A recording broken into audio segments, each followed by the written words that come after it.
Hey everybody, I have a really beautiful instrument to show off to you guys today. This one is a 1930s Oriole guitar. See, it says Oriole right there on the headstock. Now, a bit of a mystery maybe who these were made by, but I would probably put my money on Harmony or Regal, but it could have been a different Chicago manufacturer. And you know, there are some other companies that I've seen like Linwoods and stuff that have a lot of these little like inlaid circles and that came standard. I would date this guitar around 1930, and the reason I would say it's probably Harmony or Regal is because of this tin bridge. This is the old tin bridge that has a little adjustable saddle with some screws in the front. It bolts down into a metal plate inside around a wood bridge plate. They're really cool. They create a really interesting tone. They go great with these silken steel strings.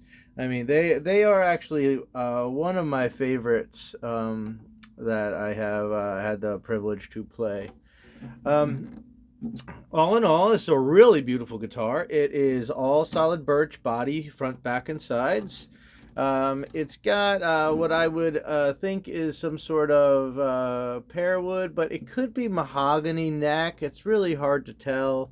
I mean, even when I had it apart, it was a darker wood, so it could be mahogany. But you know, it's also, I'm not gonna, you know, hold myself to it. And it's got the beautiful slotted headstock. It's got the original brass tuners with black buttons that look great. They're all cleaned up, deoxidized, you know, made to work really beautifully. This one needed the fretboard taken off. It had cupping. So what needed to be done was a planing of this fretboard and a refret. Now, interestingly, I was able to salvage the old frets and put the original frets back on it. They have plenty of height to play. They play great. I was able to level them and crown them. They play really beautifully. It got a neck reset that put the action right around 2 millimeters, which is really nice, even after it sat for a little while. It got polished up really well. Yeah, it's an all acoustic guitar. It has its original end pin. It's got its original tin bridge. The tin bridge got re-lacquered. There was a crack in it here. This got glued and cleated on the inside. Same with the crack back over here. I think it was here.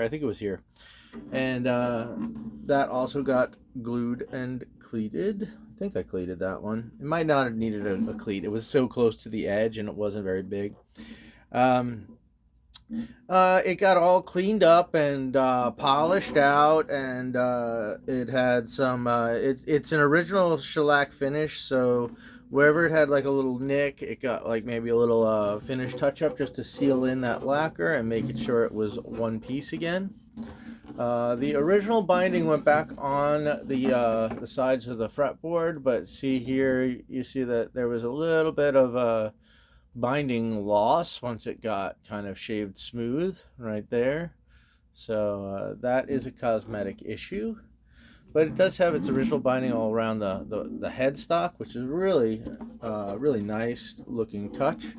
One of the things that's interesting about the bracing of the guitar is, even though it's all ladder bracing and it's all original ladder bracing, I didn't need to take the back off or anything. It was all the bracing was tight, tucked into the curling on all the edges. Nothing was, there were no gaps, nothing was wiggling. I couldn't fit anything under any of them, and they're all tight.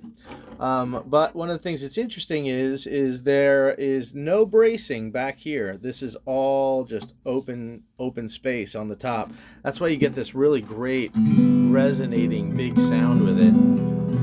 It's rather loud, it resonates, it's beautiful, it feels so alive.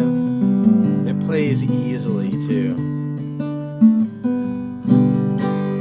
I really like this one. I would like to keep it, but there's so many that I can't keep them all, you know. Uh, Now let's see. When I did the neck reset, I had a little bit of issue with the way the angle of the fretboard came down onto the face of the guitar.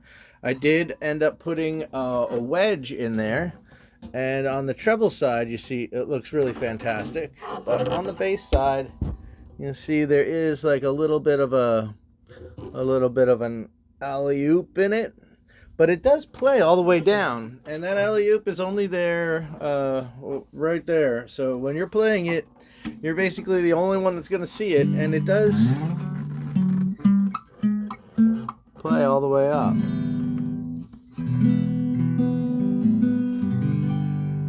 So that's what needs to be said about this guitar as far as you know, my work on it goes. Like I said, it got some shellac touch up, but it all polished out really nicely. It's super shiny and it looks gorgeous. It's got all this aged, beautiful wood. It feels alive. It just reverberates in your arms. It's really nice. It's got a very soft, shallow V profile. Yeah, I mean, what else is there really to say about something like this? You know, it's like I said, it's hard to pin down maybe who exactly made it, but I would guess Harmony around 1930. But it could be a little earlier. Oriole was a banjo brand, I believe, and so whoever made it for distribution by another company that was putting out like Oriole Banjos at the time. So that's that. You know, I don't know too much history about it. I did have one before, and I really liked that one too. And actually, I think this one maybe plays a little nicer. It's really good. You know, the frets are really level. The neck is really straight now. The neck reset is all tight and in just the right angle. I have the bridge set so that the adjustable bridge is just about at the highest at the low E string, and close to the low. It's a little. It could go down just a tiny bit at the high E string, but not much. But then even if you had to put it down and then like bend it or something to get a little more, if you wanted to get the action super low, but it's pretty low and real nice where it is. So that's it. I showed you what it sounds like with the pick, with the finger picking, and there's no electronics on this guitar. It's all acoustic.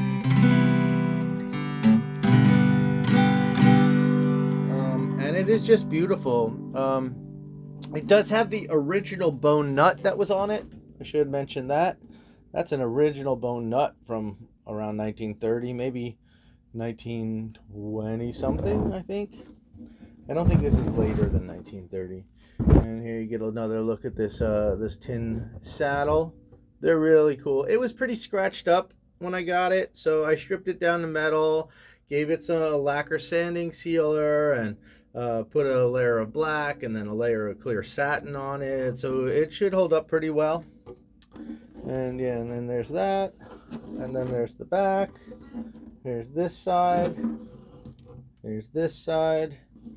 Here's the neck. The neck's nice and smooth. And yeah. And there's the action on it, which is good. I would say, yeah, right around 2 millimeters at the 12th fret. And it plays real nice and low up here at the nut, and it doesn't buzz or do anything weird. And it's real soft with the silken steel strings. It's really a real nice player, and it just looks so sharp. I love all these like weird inclusions in it. You see it's got like a little like faint like colors in the wood, like you know, ooh, little inclusions in the wood. And yeah, and that's where the crack was. You could see it, but it's cleated on the inside. Should be good. All right, there you go, everybody.